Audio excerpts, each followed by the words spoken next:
그 선택지를 많이 주고 막 오래 준다 그래서 정말 좋은 걸 가입하느냐? 아니에요.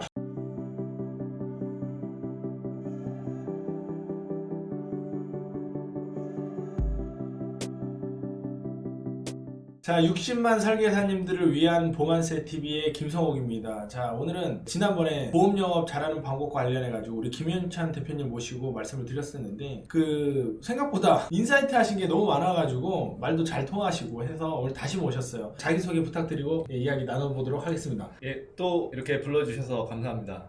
인카의 인사이트 사업단 맡고 있는 김영찬이라고 합니다. 반갑습니다. 아, 이제 보니까 사업단 이름이 인사이트였어요? 예.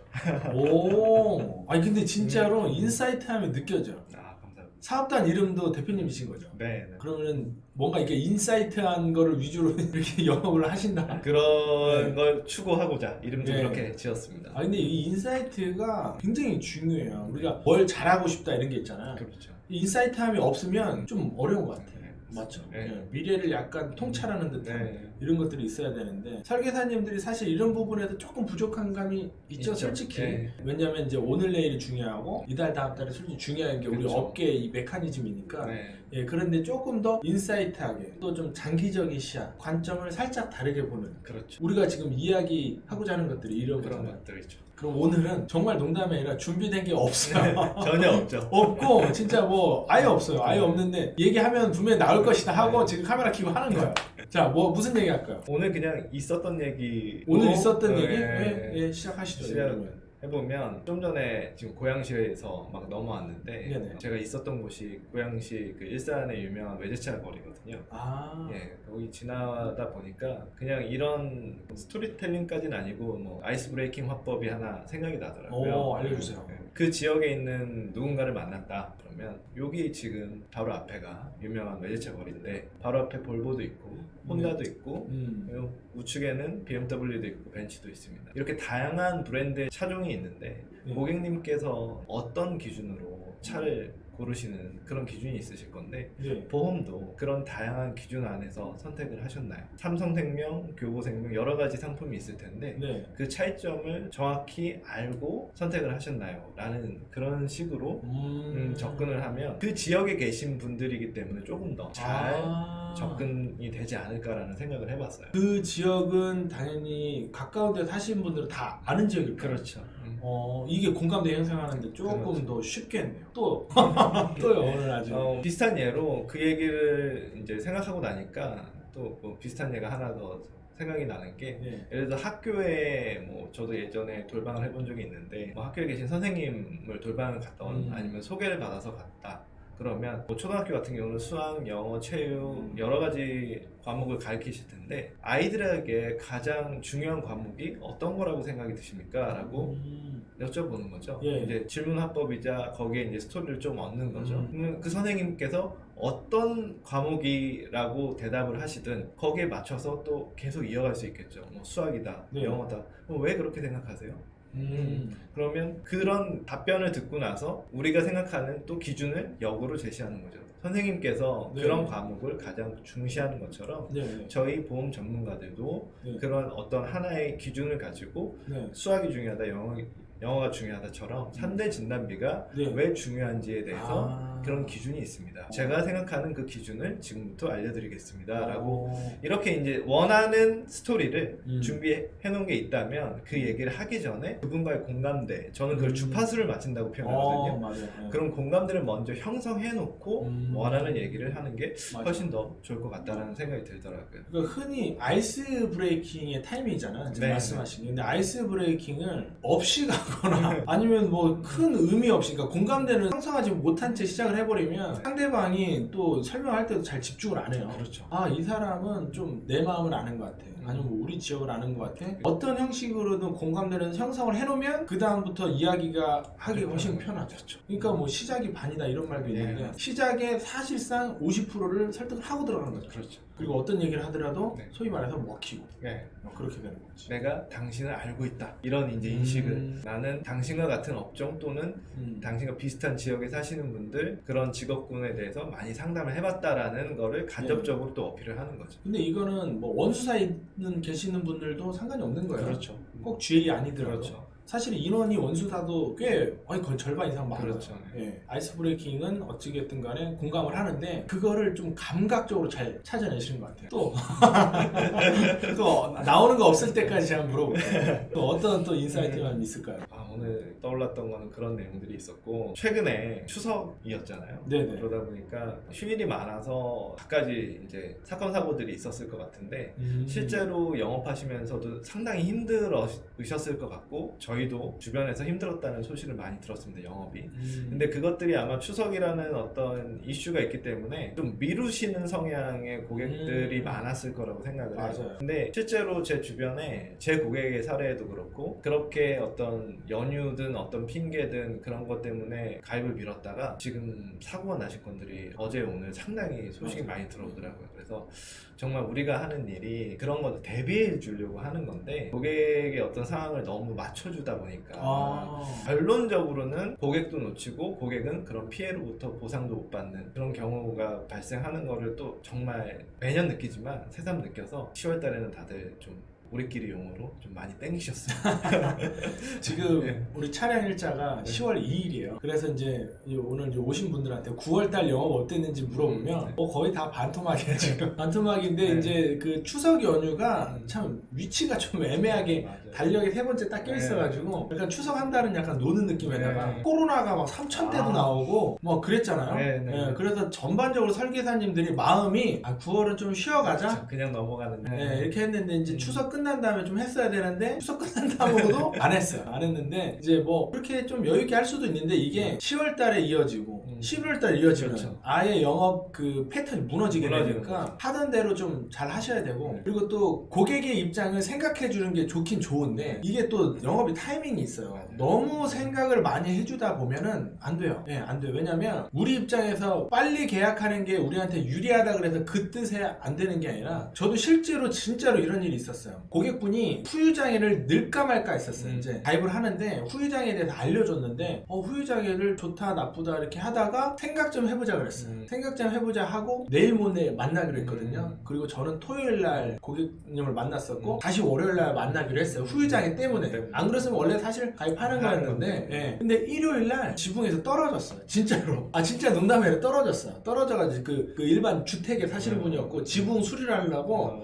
예, 남편분이 올라가셨다가 떨어져가지고 이 팔을 정말 크게 다치셨어요. 그래서 수술을 2번이나 했는데 후유장애가 발생을 할 상황이잖아요. 근데 후유장애뿐만 아니라 다 가입 못했죠. 그쵸. 사고가 네. 나버렸습니다. 다 못했죠. 그래서 내가 이거 내가 그때 그냥 하라고 결정을 지워줬어야 되나? 되게 좀 고민을 많이 했었어요. 그래서 이제 그 다음부터 고객 배려는 배려지만 약간 느낌이 와요. 고객들이 이거를 늦추면은 고객이 좀 손해일 것 같다. 좀 빨리 해야겠다. 예, 그래서 할 때는 저도 사실 좀 빨리 좀 땡기는 편이거든요. 그렇죠. 안 그러면 또 일정이 늦어져요. 맞아요. 많이 늘리죠. 만난 고객 또 만나야 되고 또 만나야 되고 또 만나야 되고. 이건 진짜 현실적인 걸 얘기를 하는 거예요. 예. 빨리 하는 게 어차피 할 거면 고객이나 저희나 좋은 거예요. 그렇죠. 그 선택지를 많이 주고 막 오래 준다 그래서 정말 좋은 걸 가입하느냐? 아니에요. 절대 아닙니다. 오늘 가입하나 뭐 3주 뒤에 가입하나 어차피 가입할 걸 가입하는 거예요. 상품이 달라지지가 않아요. 금액도 또 오히려 올라가지. 상향이 잘못해서 지나가버리면. 그렇잖아요. 맞아요. 또 뭐가 있을까요? 없나? 그러면은 이 생각을 한번 해보면 좋을 것 같아요. 그냥 요즘에 설계사님들이 어떤 고민을 할까? 그리고 또 그 중에는 이직 고민을 많이 하는 것 같아요. 사실 제가 강의를 하잖아요. 저는 분명히 이직 상담을 안 받는다 그랬는데 물어봐요. 어느 회사가 좋냐? 어떤 기준으로 가야 되냐? 이거 고객이 물어보는 거 약간 비슷해. 보험 어떤 거 좋아요? 어떤 기준으로 가입해? 물어보는데 이직을 할 때 정말로 관리자 입장이 아닌 설계사 입장에서 주의해야 될 점이라든가 이런 기준을 가지면은 좋은 회사를 선택한다, 좋은 관리자를 선택한다, 그런 거 있으면은 몇 가지만 말씀해 주세요. 사실 너무 중요한 게 많고 맞아요. 이직이라는 게 정말 인생에서 중요한 포인트이기 때문에 챙겨야 될 게 너무 많은데, 이제 기본적으로 꼭 챙겨야 될 거는 앞에 다른 많은 분들께서 많이 말씀을 해주신 것 같아서 저는 최근에 든 생각이 꼭 이 부분 말씀드려야겠다 싶었던 게, 외부의 환경, 그러니까 그 회사든 그 조직이든 그 환경도 중요하지만 본인 스스로를 돌아보시는 것도 되게 중요한 것 같아요. 자신이 어떤 스타일의 영업을 하고 있고 어떤 스타일의 영업을 하고 싶은지, 그리고 더 중요한 건 어떤 스타일의 영업이나 시장을 갖춰야 앞으로 스스로 성공할 수 있을지 그런 거에 대해서 좀 충분히 고민을 하신 다음에 회사를 많이 만나보시면 그 회사가 갖고 있는 장점들 또는 단점들이 조금 더 다르게 와닿으실 것 같아요. 아무리 좋은 장점이 있는 회사들도 예를 들어서 삼성전자, 카카오 누구나 가고 싶은 회사들이 있는데 막상 가보면 자기랑 안 맞는 회사들이 분명히 있거든요. 맞아요. 신문기사에도 많이 나오지만 정말 누구나 꿈꾸는 대기업을 들어갔는데 6개월 만에 퇴사하는 게 엄청나게 비율이 높다.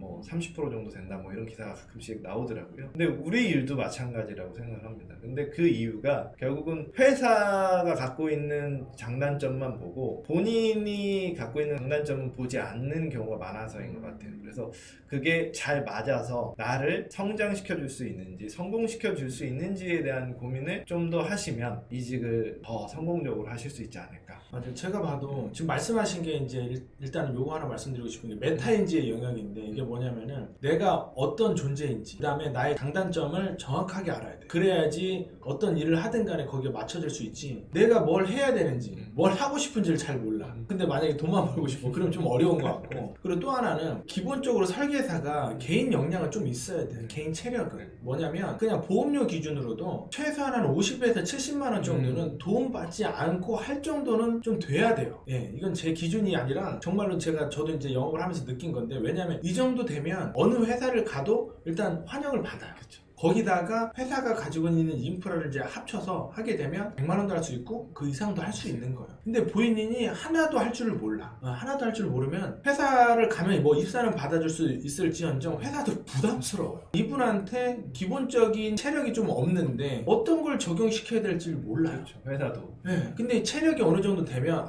이 사람한테는 이런 DB가 어울리겠다. 혹은 이런 방식으로 해보세요. 뭐 조언도 해볼 수 있고 하는데 아예 좀 없고 뭐 나 한번 어떻게 키워봐 이런 느낌이면은 어렵죠. 어렵죠. 가능한가요? 키워줄 수 있나요? 불가능하다 봅니다. 그렇죠. 네. 네, 그러니까 본인이 어디 가서 환영받고 싶고 잘 되고 싶으면 기본 체력 50에서 70 정도 하면 기본기 분명히 돼 있는 거거든요. 왜냐하면 기본기가 아예 안 돼 있는데 항상 50에서 70은 할 수가 없어요. 그거는 지식도 어느 정도 있고 고객들한테 잘하는 그런 스킬도 좀 있으신 분인 거예요. 거기다가 이제 더 씌우면 좀 되는 거죠. 그렇죠. 그러니까 그래서 자기가 할 수 있는 자기 레벨을 조금은 먼저 좀 따져보는 게 좋아요. 아무리 인프라 좋은 회사를 간다 하더라도 한 명씩 막 신경 쓰고 이런 데는 저는 없는 것 같아요. 뭐 1대1 코칭을 자주 해준다거나 그런 건 없는 것 같아요. 다만 이런 분들이라면 이제는 이제 회사를 좀 고를 수 있잖아요. 그때는 내가 수술에 좀 욕심을 내도 되고 혹은 그냥 DB에 욕심을 내도 되고 그 다음에 이제 교육 같은 것도 좀 욕심을 내도 되고 그리고 또 요새 분위기 많이 따져요. 일하는 분위기에 살았다. 딱 출근했는데 분위기가 일하는 분위기가 아니야. 그럼 진짜 일하고 싶은 사람들은 이거 좀 낯설단 말이에요. 네. 그런 기준으로 가면 좋을 것 같아요. 그냥 수수료만 많이 준다고 가거나 DB만 많이 주거나 공짜로 가거나 이런 것보다는 이제 자기 위치를 알고 자기 능력을 알고 내가 어떤 걸 플러스하면 여기서 성장할 수 있는 거. 그렇죠. 예, 성장하고 그때는 본인이 뭐 관리자를 가도 돼요. 더 성장하기 위해서 법인 영업이나 이런 식으로 한 번 더 이직을 해도 돼요. 꼭 한 군데 있으라는 법은 없어요. 그리고 요새는 이직을 하더라도 이 여러 가지 어플이나 이런 걸로 고객 관리하는 시스템이 어렵지 않아요. 네, 그렇다고 이직했다 해서 물론 실망하는 고객도 있겠죠. 그 이직 자체만으로도 좀 이미지 안 좋을 수 있으니까. 근데 그런 것도 설득을 하다 보면 가능한 것 같아요. 그러니까 이직을 주도하는 건 아니고 이직을 하는 사람들이 좀 많이 있고 하다 보니까 그런 것들을 좀 설명을 드린 것 같아요. 뭐 다른 얘기도 있을까? 이거 관련해서? 우리 김석 강사님 말씀대로 최근에 이제 여러 가지 이슈가 있다 보니까 금소법도 있고 맞아요. 금소법 때문에 그냥 홍보가 어려워진 것뿐만 아니라 각종 이제 DB 업체 이런 곳들도 홍보가 어려워지다 보니까 DB 수급 자체에도 문제가 많이 생겨서 DB를 전문으로 쓰시거나 어떤 홍보를 전문으로 해서 고객 상담을 하던 그런 조직들이 많이 지금 이직을 하고 계시는 것 같아요. 그러다 보니까 정말 말씀대로 이직이 지금 물밑에서 상당히 많이 이루어지고 있는 것 같은데 그런 상황에서 내가 갖고 있는 무기가 뭔지 또는 내가 갖고 있는 장점 또는 내 레벨이 어떤지 정확하게 판단하시고 이직하시는 게 되게 좋을 것 같고 제일 이제 어려운 게 아까 말씀하신 그 레벨이 안 되시는 분들 그런 분들이 아마 이직에 대한 고민도 많은데 맞아요. 갈 곳도 찾기 정말 어려우실 거예요. 근데 저는 이제 아까 말씀 나온 것 중에 분위기를 저도 되게 중시하거든요. 맞아요. 그래서 정말 판단이 어렵다라고 한다면 분위기 좋은 곳으로 가시면 그나마 후회가 덜 되지 않을까 그런 추천을 드리고 싶습니다. 좀 마음 편할 수 있고 일하는 분위기에서 하죠. 예. 그러니까 아무래도 그런 분위기가 주는 힘이 결국은 저한테 본인들한테 일하고 싶은 어떤 욕구를 불러 일으켜 주는 거잖아요. 그 에너지를 주는 거기 때문에 지금 당장은 내가 레벨이 안 되더라도 그 사업단이나 어떤 조직에서 스킬이나 노하우는 배우기 어렵더라도 그런 분위기에 젖어서 서서히라도 성장할 수 있을 거라고 보거든요. 그래서 저는 분위기를 가장 중시하는 편입니다. 근데 갑자기 이런 생각을 하시는 분도 있을 것 같아요. 아니 일 해보지도 않았는데 분위기를 어떻게 하냐, 일을 안 해봤는데 어떻게 하냐 하면은 저는 노하우가 하나 있어요. 뭐냐면 저는 이제 면접을 볼 때 딴 데서 안 보고 그 안을 들어가봐요. 그래서 조금 미리 들어가서 그렇죠. 분위기를 돌아다녀 보면은 맞아요. 답이 딱 나와요. 맞아요. 예, 일하시는 분 회사의 사업단은 분위기가 확실히 달라요. 맞아요. 답이 딱 나와요. 그러면은 어느 정도 알 수 있죠. 그렇죠. 맞나요? 네, 맞습니다. 네. 저도 꼭 그 면접 보기 전에 좀 일찍 가시거나 아니면 면접 보시고 나서 그 사업단 내부, 사무실 지점 내부를 한번 이렇게 둘러보시고 나오시는 걸 추천드리고 한 과거였다면은 이제 흡연실을 추천드렸을 것 같아요. 흡연실? 네, 과거에는 이제 흡연들을 많이 하셨으니까 네. 지금은 이제 흡연도 많이 안 하시는 분위기긴 한데 네. 과거에는 흡연실 가보면 내가 면접자인지 모르고 그 회사에 소속된 분들이 이제 각종 얘기를 하시거든요. 그러면 거기서 나오는 얘기를 이렇게 듣다 보면 아 여기가 분위기가 좋은 사무실인지 아니면 안 좋은 사무실인지 좀 느낄 수 있었던 것 같아요. 근데 요새는 이제 좀 흡연을 많이 안 하는 추세다 보니까 그게 이제 그런 노하우가 하나 빠지긴 했는데 그래도 사무실을 한번 이렇게 둘러보고 나오시면 상당히 큰 도움이 되실 것 같습니다. 맞아요. 그리고 아까 개인 체력 관련해서 하나만 더 말씀드리면 내가 좀 요새 중복으로 얘기하는 건데 전통 방식하고 요즘 방식을 합치는 게 맞아요. 왜냐면 요즘 방식이라는 게 DB, 온라인, 유튜브 이러는 거잖아. 근데 이것들에 대해서 지금 제재가 들어가기 시작했고 그렇죠. 이 제재보다 더하면 될지 덜하지는 않을 거예요. 제재를 안 받는 DB가 몇 개 있어요. 뭐 커미션 DB라든가 아직은 몇 개 안 받아요. 근데 그 경로를 보면은 약간 불법적인 요소들이 담겨 있는 데가 있기 때문에 그거 어차피 또 시간 지나면은 제재를 또 받게 받을 수 되죠. 있죠. 근데 그런 DB들로 인해 가지고 내가 익숙한 상태에서 영업을 하고 있는데 그런 제재가 들어오면 위축되거나 아예 못하는 경우가 생기거든요. 그래서 개인 체력을 좀 중요시하시라고 좀 말씀드리는 게 즉 소개 영업이에요. DB라는 거는 내가 고객 풀을 쌓일 때까지의 과정이라고 보면 돼요. DB를 많이 썼었는데 고객 풀이 많이 안 쌓였다. 그건 조금 문제가 있고 앞으로도 좀 힘들 가능성이 있어요. 근데 DB는 이제 일단은 내가 좀 어려워서 쓰지만 고객을 이제 한 분, 두 분 이렇게 고객 풀을 만들다 보면 설령 DB가 수급되지 않는 기간이라 할지라도 그 설계사분들은 일하는데 덜 지장을 많이 받겠죠. 그래서 좀 옛날 방식, 요즘 방식을 좀 같이 좀 하는 게 좋을 것 같아요. 그러니까 저는 개인적으로 지인 영업은 아예 안 한다. 지인 영업은 안 해드렸더라도 지인이 연락 오게끔 하는 건 나쁘지 않잖아요. 그렇죠. 예, 그게 다 소개 원리에 있는 거거든요. 오늘도 사실은 10월 2일 저희가 이제 촬영 중인데 오전에 전체 미팅을 하고 왔어요. 근데 전체 미팅 때 나왔던 얘기 중에 하나가 고객 유지 관리를 해야 되는데 특히 지금 시즌에 더더욱 중요하다. 말씀대로 DB라는 게 언제 없어질지 모르고 특히 이제 금소법 이후에 저희한테는 상당히 큰 이게 위기가 될 수 있지 않습니까? 소송이나 민원이 걸렸을 때. 근데 고객이라는 모든 분들은 결국은 감성의 동물이기 때문에 꾸준히 유지 관리를 했을 때는 설사 약간의 실수가 있었더라도 그분들이 감정적으로 민원을 넣거나 할 일이 거의 없을 거예요. 근데 내가 아무리 계약을 잘 해놨어도 맞아요. 정도 영업을 해놓고 설명을 잘 해놨어도 내가 몇 개월 동안 연락 한 번 없고 유지관리가 전혀 그분들을 터치를 전혀 안 하고 있었다면 어느 순간 감성적으로 기분이 나빠서 또는 배신감을 맞아요. 느껴서 원래 말도 안 되는 상황인데도 민원을 넣으실 수도 있습니다. 근데 이게 평소 같으면 그냥 넘어갈 수 있는 건데 지금 금소법이라는 게 생겼지 않습니까? 그럼 그 작은 불씨가 우리 영업을 완전히 끝나게 할 수도 있거든요. 맞아요. 아주 큰 위험이 될 수도 있거든요. 그래서 말씀대로 그 소개 영업이나 고객 유지 관리가 정말 중요한데 특히 금소법 때문에 정말 중요한 거. 네, 맞아요. 그렇게 말씀드리고 싶어요. 그러니까 이 금소법의 처벌은 뭐냐면 민원에 의한 해지예요. 그러니까 민원이 안 걸리면 금소법은 상관이 그렇죠. 없는 거예요. 예. 근데 민원은 보통 누가 걸리냐? 관리를 안 한 사람이 걸리겠죠, 당연히. 그렇죠. 설령 우리가 설명하면서 조금 부족하게 설명하거나 좀 다르게 설명했다 하더라도 관계가 좋으면 민원 늘 일이 없는 그렇죠. 거거든요. 네. 맞잖아요. 그렇잖아요. 그러니까 그런 것들을 좀 그러니까 민원 안 받기 위해서 그러라는 건 아니고 그러니까 진짜로 진심으로 고객들을 위해서 그러는 과정에서 소개를 받거나 또 고객이 잘 되게 되면 이제 추가 계약도 받고 그렇죠. 그리고 관리자는 또 편해지고 일 못하는 설계사들 옆에 이렇게 많이 있으면 좀 부담스럽잖아. 이거 뭐 해줘야 될 것 같고 막 부담스럽잖아요. 네. 그냥 알아서 하고 있으면은 그렇죠. 마음 편하고. 네, 꾸준히 계속 소개 나오고 예. 계속 이제 활동하러 나가고 너무 좋죠. 그렇죠. 네, 알겠습니다. 자, 오늘 한 이 정도까지 알겠습니다. 얘기하면 좋을 것 같고, 예, 우리 김영찬 대표님은 앞으로 좀 고정으로 해서 나오시니까 네. 이 좀 인사이트함 이런 것들을 좀 저희가 이제 좀 더 연구해서 좋은 컨텐츠를 좀 제공하도록 하겠습니다. 노력하겠습니다. 오늘 나오셔서 감사합니다. 감사합니다. 네.